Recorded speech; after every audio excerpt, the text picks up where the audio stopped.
Vamos a abrir nuestras Biblias esta mañana por los últimos minutos. En la primera carta a los tesalonicenses, un poquito difícil pronunciar ese libro, ¿verdad? Como Deuteronomio, algo difícil, pero primera de Tesalonicenses.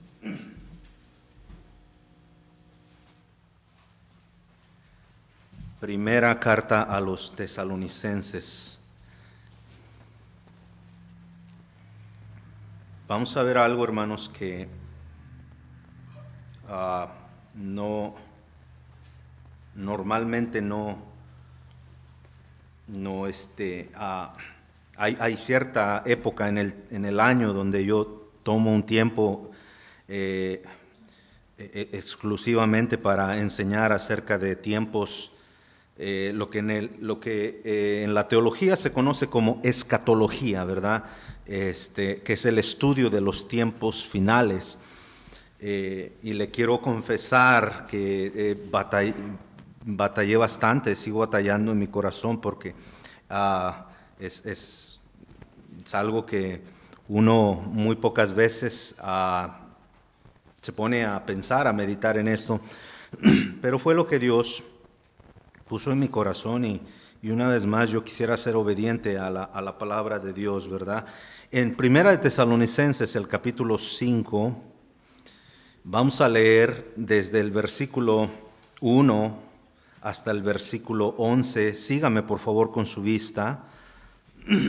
No sé lo que el Señor quiera hablarle a usted esta mañana a través de este mensaje, le soy bien sincero, no lo sé, pero por alguna razón Dios quiere que escuchemos lo que tiene que decirnos a través de su palabra. En Tesalonicenses, primera de Tesalonicenses, primera carta a los Tesalonicenses, el capítulo 5, los capítulos siempre son los números grandes, los versos son los números pequeños. Entonces en el capítulo 5 y en el verso 1 hasta el 11, sígame con su vista, dice de la siguiente manera: pero acerca de los tiempos y de las ocasiones no tenéis necesidad, hermanos, que yo os escriba, porque vosotros sabéis perfectamente que el día del Señor vendrá así como ladrón en la noche. Que cuando digan paz y seguridad, entonces vendrá sobre ellos destrucción repentina, como los dolores de la mujer encinta, y no escaparán.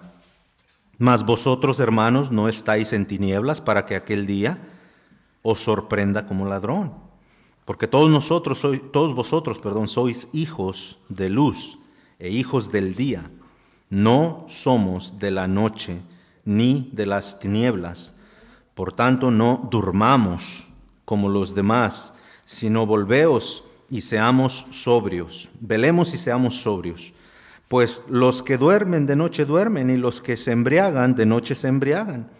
Pero nosotros que somos del día, seamos sobrios, habiéndonos vestidos con la coraza de la fe y del amor y la esperanza de la salvación como yelmo, porque no nos ha puesto Dios para ira, sino para alcanzar salvación por medio de nuestro Señor Jesucristo, quien murió por nosotros para que ya sea que velemos o que durmamos, vivamos juntamente con Él. Por lo cual, animaos unos a otros y edificaos unos a otros, así como lo hacéis. Esta es una escritura que está muy ligada a los acontecimientos del futuro.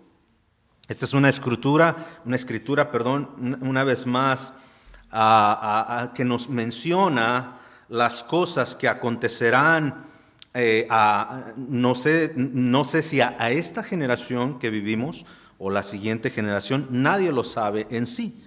Pero la Biblia nos habla aquí de acontecimientos que vienen a este mundo que nadie los puede detener, nadie puede hacer algo para evitarlo. Quisiera decirle en esta mañana que el propósito de este mensaje no es infundir temor, no es espantarlos, no es provocar algún beneficio por el hecho de infundirle temor a usted, no. Simplemente es un recordatorio de lo que nosotros como cristianos esperamos, lo que nosotros como cristianos debemos de anhelar, de esperar. Cada vez más el cristianismo da pasos agigantados y se aleja de Dios. Cada vez más el cristianismo se va transformando de una manera muy diferente a lo que vemos en la Escritura. Muy diferente. Cada día, hermano, encontramos personas que creen menos y menos en la palabra de Dios. O sea, ya no creen en la palabra de Dios. Pero, ¿por qué vemos todas estas situaciones? ¿Por qué nosotros nos alarmamos cuando vemos que nuestro mundo va de mal en peor? Por ejemplo, sin duda todos los que estamos aquí nos hemos dado cuenta que la violencia ha incrementado grandemente. Anoche me decía el hermano Máximo, ¿verdad? Precisamente me contaba una historia de algo que sucedió ahora en el año, ¿verdad? Una familia perdió su vida, me decía el hermano. Y pasa tan constantemente, pasa tan continuamente, hermanos, que las personas se van haciendo cada vez más, se van acomodando a esa manera de cómo el ser humano es. Pues la violencia, pues es el pan de cada día, es lo que vemos todos los días. Y la gente no se pone a pensar en qué época realmente estamos viviendo, o sea, qué tiempo vivimos vamos a decirlo, en el plan de Dios. Ahora, a nosotros como cristianos nos interesa. Hermano, el propósito una vez más de este mensaje no es infundirle temor, no es de que usted esté atemorizado de la vida, de que, ¿qué me van a hacer? ¿Qué va a pasar mañana? ¿Va a temblar? ¿Se va a acabar el mundo? No, ese no es el propósito. El propósito una vez más, hermano, es de recordarnos a nosotros que Dios nos ha dado, a menos a los cristianos, una esperanza de vida eterna. Nosotros estamos aquí, pero estamos esperando un acontecimiento. Sabemos qué es lo que va a pasar. Ahora, no sabemos los detalles en sí, no sabemos cuándo va a pasar, a qué hora va a pasar, pero sabemos qué va a pasar. Ahora la pregunta es muy sencilla aquí. ¿Qué es lo que va a pasar? ¿A qué me refiero cuando hablo acerca de este acontecimiento? Bueno, en la Biblia, lo que acabamos de leer, hermano, el apóstol Pablo, quien escribió estas cartas dirigidas a una iglesia en una región de Grecia llamada Tesalónica, estos hermanos habían conocido la fe de los cristianos, habían conocido a Cristo Jesús, habían creído que Él es el único mediador, aquel que intercede entre Dios y los hombres. Esta región donde estaba situada la iglesia de Tesalónica era una ciudad muy idólatra, adoraban muchos dioses, pero estos hombres y mujeres, todas estas personas, habían conocido al Dios verdadero y habían creído en Él. Los griegos, si usted no lo sabe, hermanos, los griegos fueron los que impactaron hasta el día de hoy el mundo entero, la manera en cómo el mundo piensa. Si hay algo por lo cual se conocen los griegos, es por el pensamiento liberal, la filosofía que ellos aportaron a este mundo. Los más grandes pensadores de la historia fueron griegos. Y ellos introdujeron una forma de pensar muy diferente a lo que dice el cristianismo, la palabra de Dios.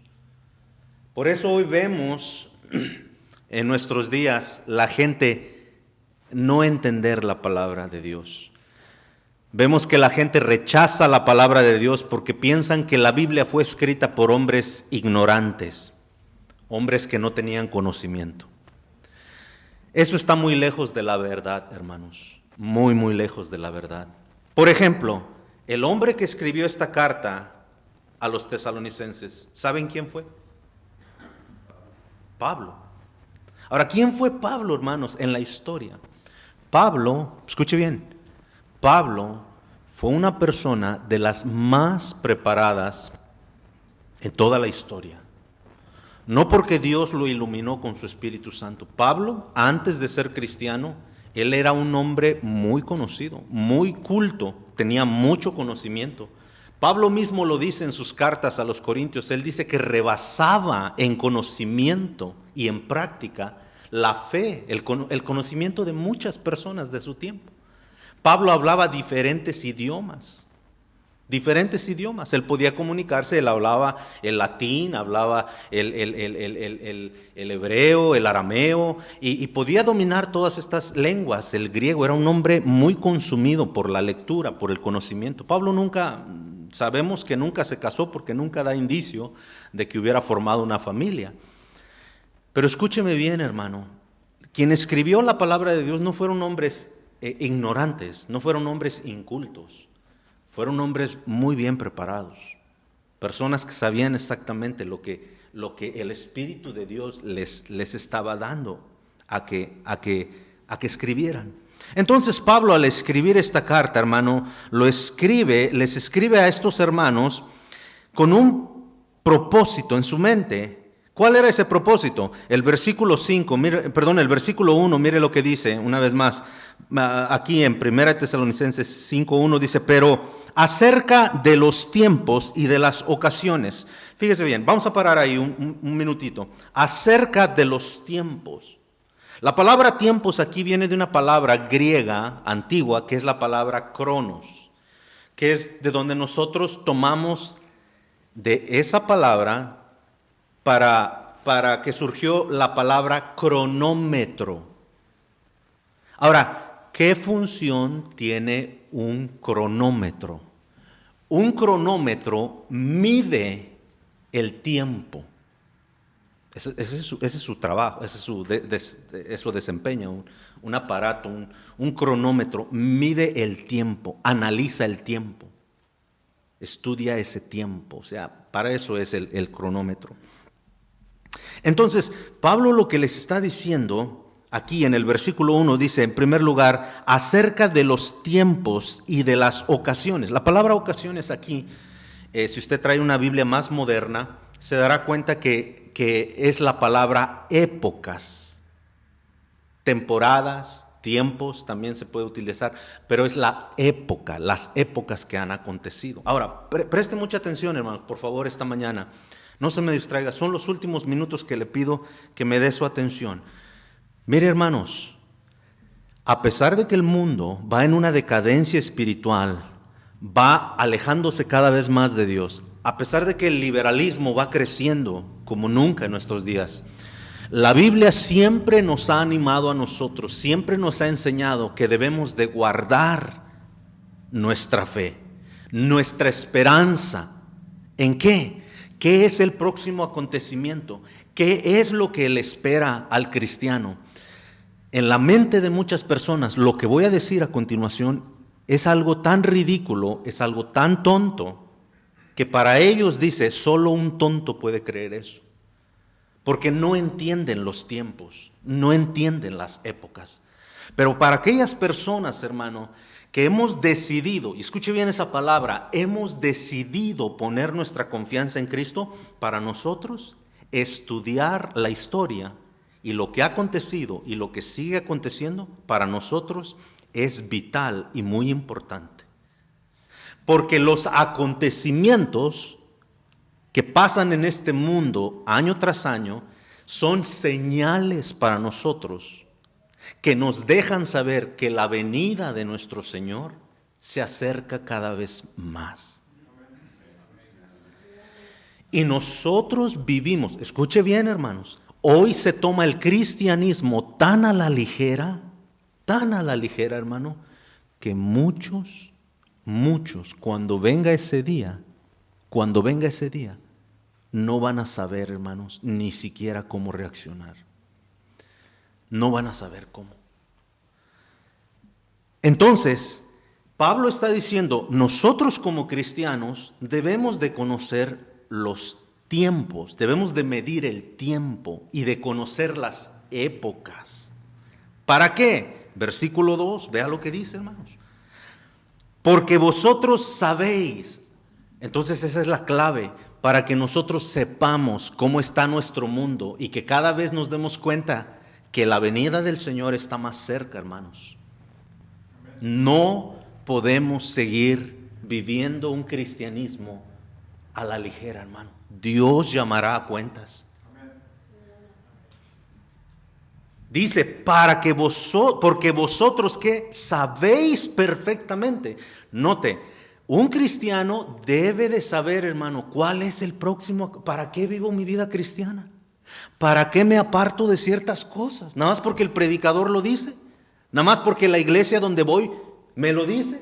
No. Un cristiano debe de saber qué es lo que le va a acontecer. Usted debe de saber, hermano, qué es lo que le va a acontecer a usted, a su cuerpo, a su alma, a su espíritu. ¿Qué es lo que le va a acontecer? Hermano, mire una de las cosas, hay muchas religiones que enseñan cosas contrarias a la palabra de Dios. Por ejemplo, escuchen bien esto, y con todo respeto lo digo, se introdujo en el segundo siglo de nuestra era la idea de que existe un lugar donde uno va y paga, por decirlo así, las culpas o los pecados que cometió en vida. En la religión tradicional se le llama el purgatorio. Esa es la idea que surgió en el segundo siglo. Eso nadie lo puede dudar, hermanos. Nadie lo puede negar. Está en nuestra historia. Esto no lo dice un predicador, esto no lo dice la iglesia, esto lo dice la historia. En el segundo siglo, hermanos, se inventó la idea del purgatorio. Pero escúchenme bien, la Biblia no habla de un purgatorio. La Biblia claramente nos dice que una persona o va a la eternidad con Cristo, a un lugar llamado paraíso de Dios, llamado eternidad en el cielo, llamado vida nueva, como usted le quiera llamar. Pero la Biblia habla de un lugar. Jesús habló y Él mencionó de que existe un lugar después de la muerte.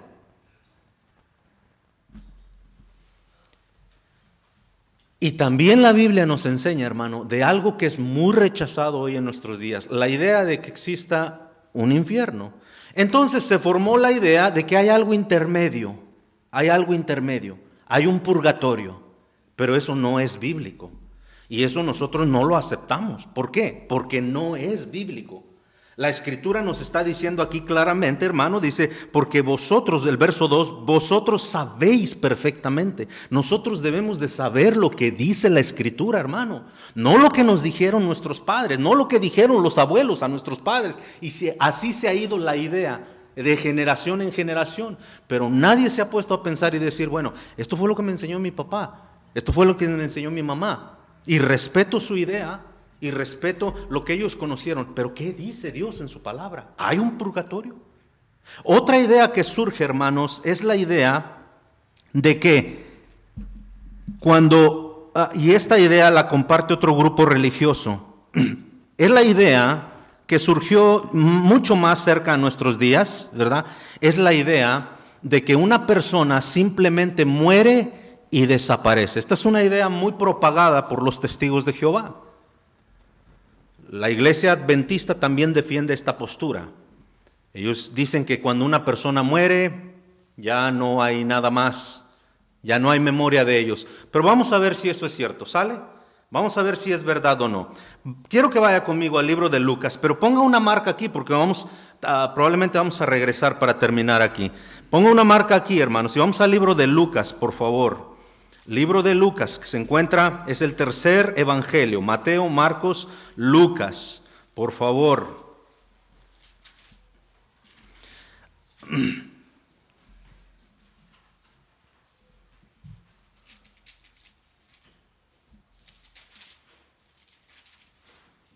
En el capítulo 16 y el versículo 19 encontramos la historia de un hombre, o más bien de dos hombres que murieron, pero vea lo que dice. Ahora, hermanos, esta historia Esta historia la contó Jesús, no la contó un predicador, no la contó un pastor una vez más. Las Biblias, los que tradujeron la palabra de Dios, aquellos que ya con la ayuda de la imprenta y colores y la tinta y todo eso, se fue mejorando la escritura, la manera en cómo se imprimían todos. Aquellos hermanos que nos ayudaron a que la Biblia llegara a nuestras manos, ellos, para ayudarnos a entender un poquito más a nosotros los cristianos, la diferencia cuando hablaba Cristo y cuando hablaba cualquier otra persona, ellos decidieron utilizar la tinta roja en toda la Biblia para referirse a cuando hablaba Jesucristo. Entonces, si usted encuentra en su Biblia palabras escritas en rojo, eso quiere decir que son palabras que nuestro Señor Jesucristo pronunció, dijo, para hacer la diferencia entre lo que Jesús habló y lo que otras personas hayan dicho. Pablo, Pedro, quien haya sido, quien más haya contribuido con la Biblia. Pero para nosotros es de suma importancia saber el pensamiento de Jesús concerniente, hermano, a la eternidad. Ya le dije, se inventó la idea del purgatorio, se inventó la idea de que desaparece uno. Está el hinduismo dice, hermano, que tú reencarnas, ya sea en una planta o en un animal. O sea que supongamos que esta es una planta natural, las personas que fueron enseñadas bajo ese sistema, hay lugares donde no permiten que destruyas una planta porque dicen, no, alguien reencarnó. Hay ideas filosóficas, por ejemplo, en Japón piensan que reencarnan en ratas. Hay un templo dedicado a las ratas. Y la gente va y les lleva comida, y si viera cómo están de gorditas, y les llevan oraciones, pero se les inculcó eso desde una temprana edad. Y ellos por eso creen eso, hermanos, no conocen la palabra de Dios, nadie les ha llevado, y por eso ve que muchos misioneros van a estos lugares, porque ellos quieren dar sus vidas para alcanzar a estas personas con el evangelio. Sabemos, hermano, que los fundadores, por ejemplo, quien fundó el catolicismo, quien fundó los testigos de Jehová, quien fundó el hinduismo, quien fundó el budismo y todas otras religiones como Krishna y todas esas religiones, hermano, que abundan por el mundo, sabemos que sus fundadores están muertos. El Islam, una de las religiones tan grandes en este mundo, sabemos que todos sus fundadores murieron y nunca jamás resucitaron. Jamás resucitaron. El único, hermano, que hay evidencia histórica y científica de que resucitó fue el Señor Jesucristo.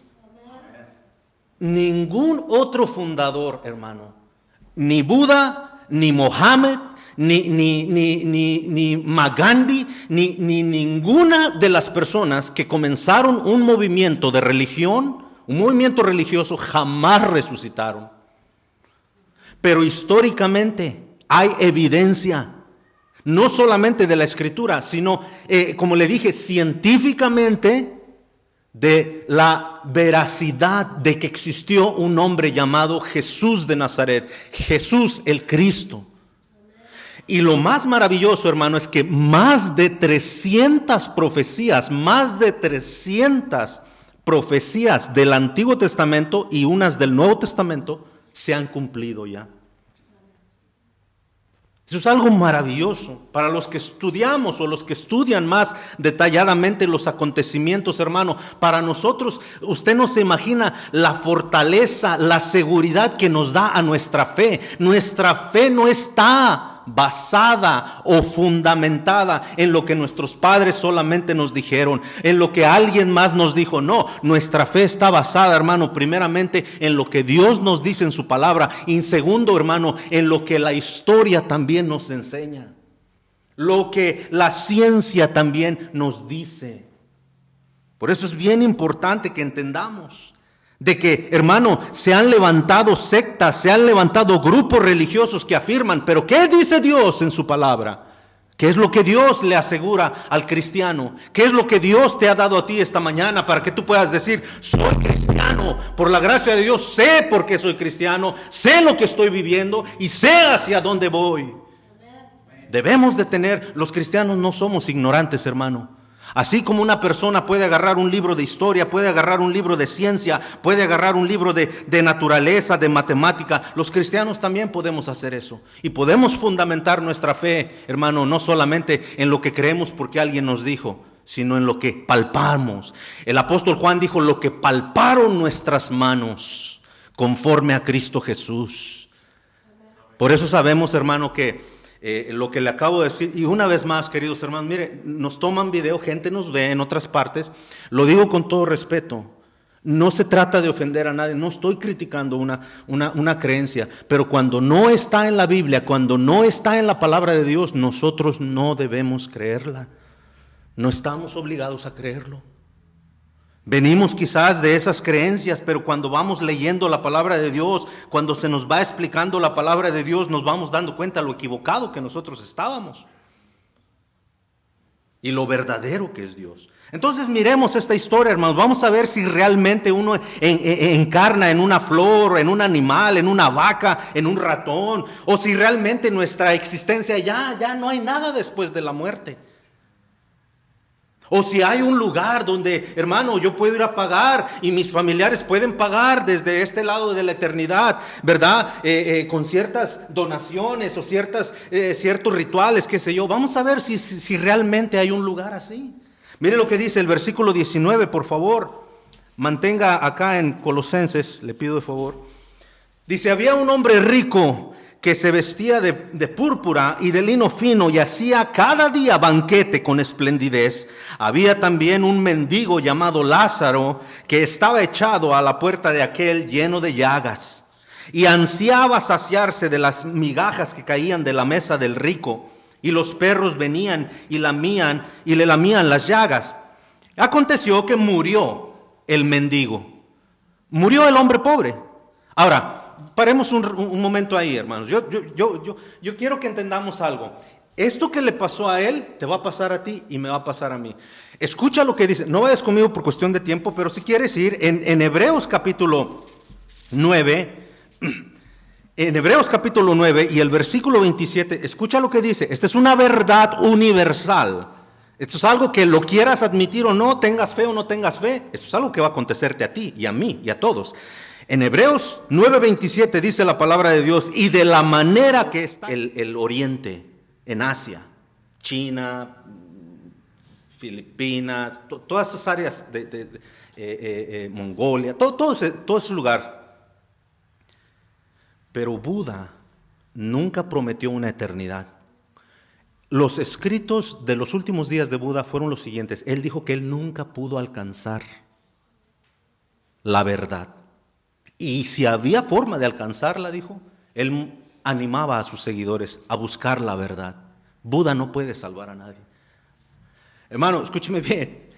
El Islam, una vez más, el Islam es una de las religiones más grandes de nuestra época. Pero su profeta murió y nunca resucitó. Sabemos que el Islam es una de las religiones más falsas de toda era. ¿Por qué?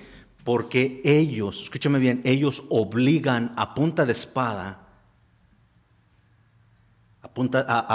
con la muerte a aquellos que no se quieran convertir al Islam. Eso es algo terrible, eso es lo que vemos en el Medio Oriente. Pero escúchame bien, volvamos aquí a Lucas. Mira, dice que este hombre murió, verso 22, aconteció que murió el mendigo. ¿Y qué dice, hermanos? Fue llevado por los ángeles al seno de Abraham. Déjame explicar algo. El seno de Abraham era el lugar para los judíos. Esto es algo de la cultura judía. Los judíos creían que Dios le había dado un lugar especial a Abraham, puesto que él era padre de toda esa nación. Y Abraham era como el encargado ahí. Como hay gente que dice que Pedro está encargado de la entrada allá en el cielo, ¿verdad? La Biblia nunca dice eso, pero hay gente que cree que Pedro es el que recibe a la gente. Pero no, hermanos. Los judíos tenían esa creencia. Ellos creían que Abraham era el que recibía a las almas de aquellos que llegaban al seno de él. Seno quiere decir el confort. Seno es el lugar, es una parte aquí, junto a tu pecho, donde tú abrazas a una criatura para consolarla, para protegerla, para darle seguridad. ¿Cuántos de ustedes han abrazado a sus hijos y te las pones en tu seno? O sea, la abrazas y está segura esa criatura. Entonces, esa era la idea, lo que los judíos tenían concerniente al seno de Abraham. Van a un lugar de protección, van a un lugar de descanso, un lugar donde son confortados. Esa es la ideología de ellos, la idea. Pero fíjate, aconteció que murió el mendigo y fue llevado por los ángeles al seno de Abraham. Y luego mira lo que dice, y murió también el rico. Eso nos quiere decir que la muerte es universal, es para todos, ricos, sabios y no sabios, es para todos. Y mira lo que dice, hermano, acerca de este hombre. Y murió también el rico y fue sepultado. Curioso, ¿no? Ahora, vamos a hablar un poquito, hermano, de algo que para mí es bien interesante. También allá en el capítulo 5 de Tesalonicenses, en el capítulo 5 y en el verso 23, la palabra de Dios nos dice que cuando Dios nos hizo con tres partes. Ponga mucha atención, hermanos. Ponga mucha atención. Esto está en la Biblia. Y científicamente, todos los minerales, metales y todo lo que tenemos en nuestro cuerpo se nutre de la tierra. Y son exactamente 17 minerales, incluyendo metales y todo eso, que están en la tierra. Porque de la tierra nos sustentamos. ¿De dónde viene el maíz? ¿De dónde vienen las verduras? ¿De dónde viene la fruta? ¿De dónde se alimenta un animal? Del campo, de la tierra. Y todos esos minerales nos ayudan. ¿Por qué comemos carne? Porque necesitamos proteína, ¿sí o no? Bueno, algunos no, pero la mayoría de nosotros sí. Algunos necesitan ser vegetarianos, ¿verdad? Pero hermanos, ¿qué producen los vegetales en nuestro organismo? Bastantes beneficios. Hierro, potasio, tantas cosas, hermanos, ¿verdad? Que hay en nuestro organismo. ¿Y de dónde viene todo eso? De la tierra. De la tierra. Ahora, presta mucha atención, hermanos. Mira, la Biblia nos dice, en primer lugar, que el hombre es en tres partes, es tripartito, es en tres partes. Número 1 es cuerpo, espíritu y tiene un alma. La Biblia solo habla de estas tres cosas cuando se refiere al hombre. Tiene un cuerpo. ¿Por qué? Porque si tú lees en el capítulo 1 del libro de Génesis, en el verso 26, te darás cuenta que Dios formó en el sexto día, formó al hombre. ¿Y de qué lo hizo? De la tierra. Háblenme, hermanos, no se me pierdan. De la tierra. Y de la tierra subsistimos. Por eso toda nuestra sobrevivencia y nuestra alimentación proviene de la tierra. Entre más orgánica sea nuestra comida, más ayuda a nuestro organismo a estar sano. Pero se ha introducido, fíjate, ¿sabes de dónde sale el pan blanco? El pan blanco, con el que te haces tú tu sandwichote de 4 niveles. ¿Sabes de dónde viene? De quitarle al trigo los ingredientes benéficos, o sea, que nos ayudan para nuestro cuerpo. Y el pan blanco sabemos que no tiene ninguna nutrición. El pan blanco no tiene nada porque es pura harina. Se le han quitado los nutrientes. Esa es la diferencia por la cual gente, ¿verdad?, prefiere el pan de trigo que el pan blanco, porque el pan blanco lo único que hace es que te engorda, te llena la sangre de grasa. Todo lo que, hermano, todo esto de las papas, las hamburguesas, por eso está clasificado, ¿verdad?, en este mundo conforme a alimentación, las alimentaciones más. Pero, hermano, lo más orgánico que sea, lo mejor que va a ser para la extensión de tu vida. Te va a ayudar a vivir más sanamente. No es que te va a dar más días, porque Dios tiene contado tus días, pero vas a vivir más. Nosotros teníamos una vecina de 80 y tantos años que todavía iba a jugar golf. ¿Se puede imaginar? 80 y tantos años. Hay gente de 50 que ya no se puede mover, ya no quieren caminar. Pero hay gente que se supo cuidar. Pero hermano, fíjate, lo que quiero llamar tu atención es a lo siguiente. Ahí está el cuerpo. Dios formó el cuerpo de la tierra, pero ese cuerpo estaba sin vida. ¿Qué le faltaba? ¿Qué le faltaba? Bueno, si tú estudias ahí en Génesis capítulo 1 y capítulo 2, te darás cuenta que la Biblia dice que Dios sopló espíritu de vida. Espíritu de vida. ¿Qué quiere decir con eso, hermano? Quiere decir que en el momento en que Dios sopló dentro del cuerpo de Adán, hubo una energía, hubo un vivir, comenzó a vivir. Por eso la Escritura dice en Colosenses, en Eclesiastés, dice, hermano, que cuando uno muere, Dios recoge el Espíritu. No el Espíritu Santo, sino el Espíritu que nos hace vivir. Lo que nos da vida, lo que te hace ahorita a ti moverte. Tú quieres ir al baño, hay energía corriendo por tu cuerpo. Hay moléculas, hay átomos, hay células, hay un montón de cosas dentro de ti. Entonces, te acabo de explicar dos cosas. El cuerpo, nuestro cuerpo lo hizo Dios. Él nos dio el espíritu de vida. Su espíritu es lo que nos hace vivir. Pero falta una tercera cosa. La Biblia, escúchame bien, la Biblia también nos enseña en el libro de Génesis que Dios nos dio el libre albedrío. Lo que la Biblia más conoce como el alma. La palabra albedrío quiere decir libertad de escoger.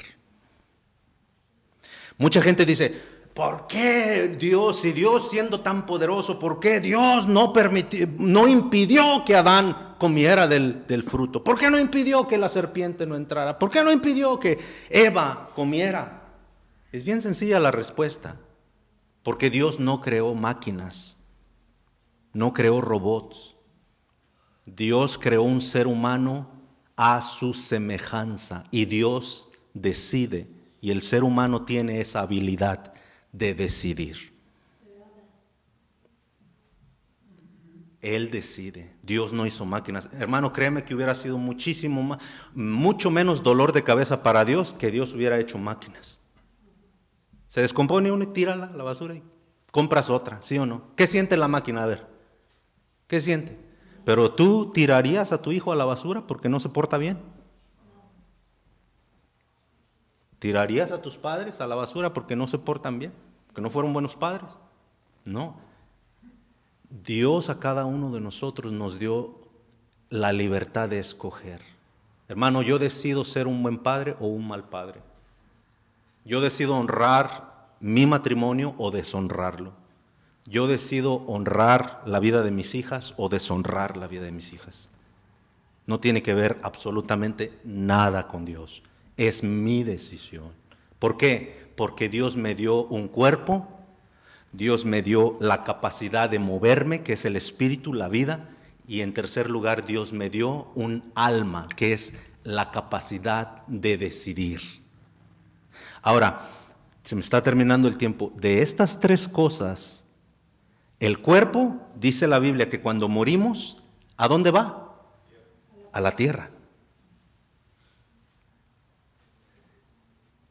El cuerpo va a la tierra.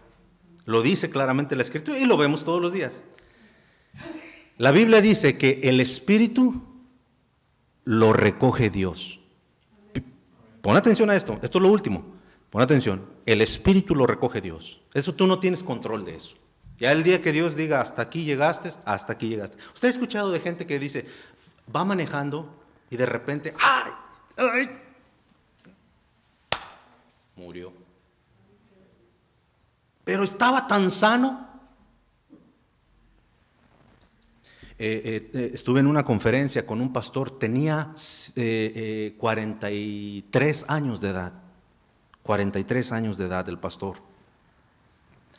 Y lo saludé y estuvimos en la conferencia y todo. Comimos juntos, me senté junto con él y nos llevaron a un restaurante, hermanos, donde había bastante carne y nos dieron bastante, pues era lo que nos estaban dando y nosotros nos sentíamos bien privilegiados y platicamos y bromeamos. Terminó la conferencia y el siguiente fin de semana el pastor, ese con el que estaba yo platicando, tenía una actividad de jóvenes en Florida. Iba a llevar a sus jóvenes a los estudios universales en Florida y los llevó. Y estuvieron el primer día y toda una diversión allá. Se fueron a dormir. Todos los demás amanecieron con vida. Y el pastor, y el pastor, y el pastor. Y el pastor no amaneció. 43 años de edad, hermano. ¿Qué le pasó? Un paro cardíaco. ¿Sí? Dios decidió que ya era tiempo para él. Hermano, tú no tienes control de eso. La vida no es tuya, es de Dios. Más vale que tú pienses en eso y tomes buenas decisiones. Por último, el alma. En toda la Biblia, escúchame bien, en toda la Biblia se nos habla del cuerpo, del espíritu y del alma. Pero cuando viene la muerte, la Biblia nos enseña quién es el que se encarga de esas dos cosas, del cuerpo y del espíritu. Es Dios. Pero la Biblia nos enseña que los únicos que deciden por el alma es el ser humano. Eres tú y soy yo. Mira, Buda no me promete una eternidad. Mohammed, el profeta Mohammed, no me promete una eternidad. Y ninguna otra de las religiones, hermano, a excepción de Cristo Jesús. Cristo es el único que nos promete. Lo único que quiero que veas, hermano, es que sí hay una vida después de la muerte. Sí la hay. No dejes que tus pensamientos, las ideas de este mundo, de falsas religiones, te convenzan de que no hay una vida. Déjame decirte esto, si no hubiera un juicio y una vida después de la muerte, hermano, pues, ¿qué caso tiene que estemos aquí ahorita, aburriéndose? ¿Qué caso tiene? Vamos a hacer lo que ¿qué se le antoja ahorita? ¿Qué quiere hacer? ¿Quiere irse a comprar? Váyase a comprar. ¿Quiere emborracharse? ¿Quiere drogarse? Dróguese todo lo que usted quiera. Hágalo. Si usted es de los que piensa que no hay vida después. Pero la Biblia lo enseña, no solamente en este pasaje de Escritura, la Biblia está llena de pasajes que nos enseñan de que hay una eternidad, hay un lugar. Fíjese, este hombre, tengo 3 minutos, deme 3 minutos, dice la Biblia, este hombre en el verso 23, fíjese lo que dice, del rico, y en el Hades alzó sus ojos. Bueno, si ya no hay existencia en la vida futura, en la eternidad, ¿por qué dice la Biblia que este hombre alzó sus ojos? Usted sabe que eso es algo ese es uno de los se me fue la palabra ahorita, pero de los sentidos, perdón. Ese es uno de los sentidos que Dios nos da. Usted puede alzar sus ojos ahorita al cielo, ¿qué ve? ¿Qué ve si ve ahí arriba? No, pero aquí ¿qué ve? ¿Puras lámparas? ¿Sí o no? Sí. Porque es un sentido que Dios le dio. Voltea a ver al que está al lado de usted y vea cómo está. Bueno, no que si está bonito, guapo, feo, no, sino cómo está. ¿Lo puede ver, sí o no? ¿Lo puede ver, sí o no? Hágale así, mire, acérquese a él, hágale así. Y si huele, es porque tiene buen sentido usted del olfato. ¿Lo puede ver? Bueno, ahora tiene usted otro sentido, que es el del tacto. Dele un cachetadón si está dormido. No se crea. Pero, hermano, tiene tacto. ¿Por qué, hermanos? Porque está vivo. Son sentidos. Ahora, escuche esto bien, hermano. El sentido de la vista, el sentido del olfato, el sentido del tacto y los otros 2 sentidos, hermano, que tenemos en nuestro cuerpo, todos están ligados por eso se llama sentido, porque se sienten, o sea, tienen una reacción. Este hombre estaba en el Hades. El Hades es una representación del infierno. Y él estaba ahí. Y déjame decirte una cosa. La Biblia dice que en el Hades alzó sus ojos. Él estaba sintiendo. Estaba vivo. Y mira lo que dice. Alzó sus ojos en el Hades, estando en tormentos. Por eso yo te dije al principio de este mensaje, yo no estoy tratando de espantar. Esto es algo, hermanos, que por años los cristianos lo hemos creído.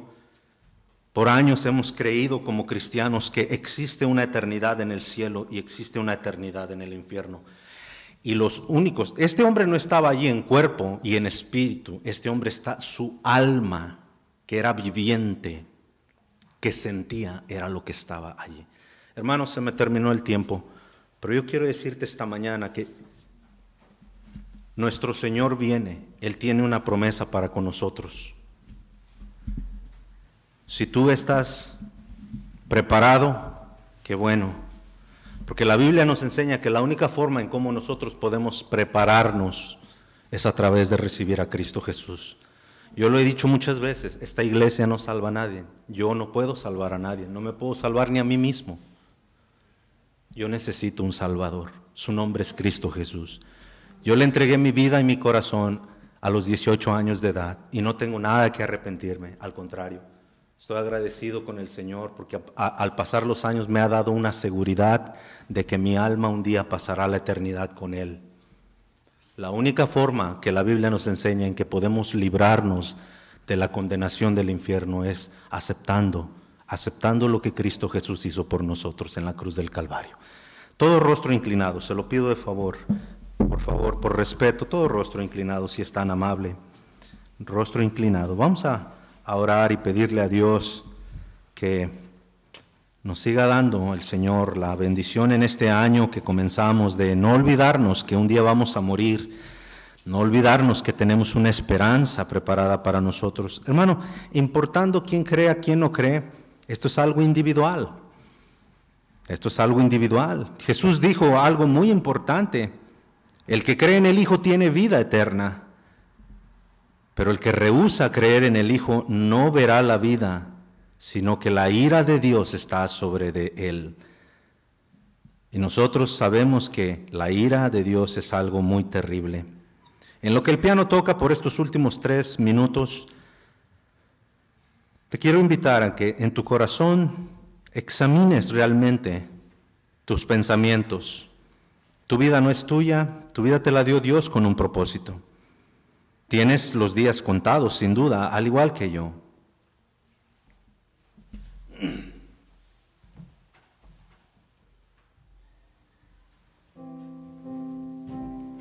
Así es que yo te pido de favor que en estos breves minutos tú seas honesto contigo mismo. No se trata de que seas parte de esta iglesia o de cualquier iglesia. Una iglesia no te puede dar la salvación. No importa qué religión busques en este mundo.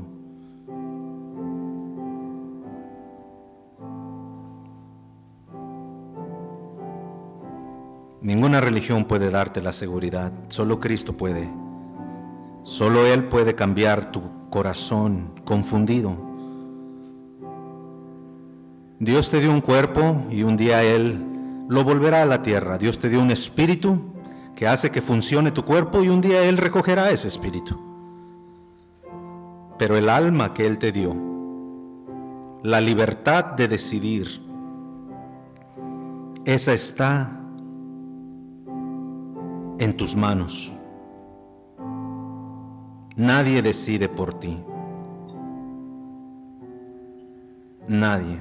Pero algún día darás cuenta a Dios por lo cual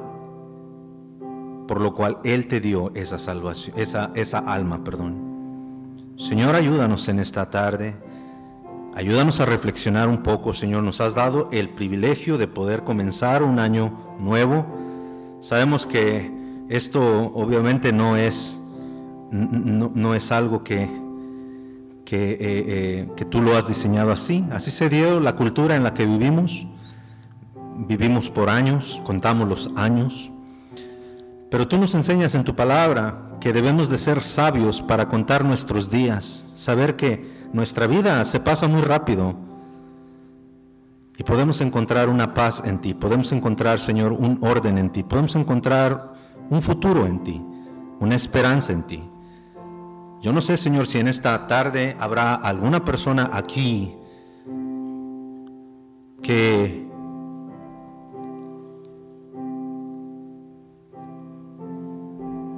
aún no te haya recibido como Salvador. Una vez más, no estoy hablando de esta religión, no estoy hablando de esta iglesia, estoy hablando de tu palabra, estoy hablando de lo que tú nos prometes en tu palabra. Si hay alguien aquí que no te ha recibido como Salvador, como Señor de sus vidas, Señor, en esta tarde te pido que tú te manifiestes. Tú eres el que tienes el poder de obrar en nuestro espíritu. Tu palabra nos dice que tu Espíritu, el Espíritu Santo, testifica a nuestro espíritu, nos dice que somos hijos de Dios. Pero si no está el Espíritu Santo, no hay nadie que nos testifique, que nos dé esa seguridad. Señor, habrá alguien aquí que en esta tarde diga: yo quiero recibir a Cristo como mi Salvador. Si hay alguien así, permítame atreverme a no avergonzarlo, simplemente para orar por usted. Habrá alguien aquí que diga: pastor, ore por mí. Yo no conozco a Cristo como mi Salvador, pero quisiera que fuera Él el que me da la esperanza de la vida de la cual usted habló, esa vida eterna. Habrá alguien así que diga: pastor, aquí está mi mano, ore por mí. Yo quiero recibir a Cristo como mi Salvador. Una simple oración. ¿Habrá alguien así? Alguien así. Habrá alguien así que diga: pastor, aquí está mi mano, ore por mí. Yo quiero recibir a Cristo como mi Salvador. Habrá alguien así.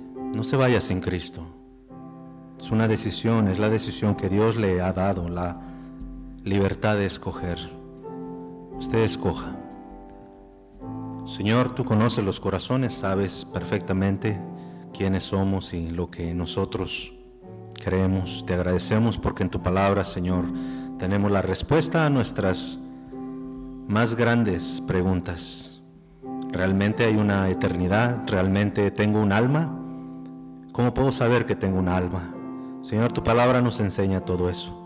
Gracias porque no solamente tu palabra nos lo enseña, Señor, pero has dejado hombres y mujeres en este mundo que a través de la ciencia, a través de la arqueología, a través de la historia, nos aseguran, nos ayudan a estar más seguros de que tu palabra es verdadera. Gracias por todo, Señor. Te alabamos, te amamos, Señor, porque eres grande para nosotros, Señor, y tú eres nuestro guía, tú eres nuestro Rey y Señor. A ti te damos toda la honra, Señor, por todo lo que nos has permitido vivir en Cristo. Amén. Amén, hermanos. Dios les bendiga. Nos vemos los que pueden venir a las 5, hermanos, para la cena del Señor. Aquí nos vemos.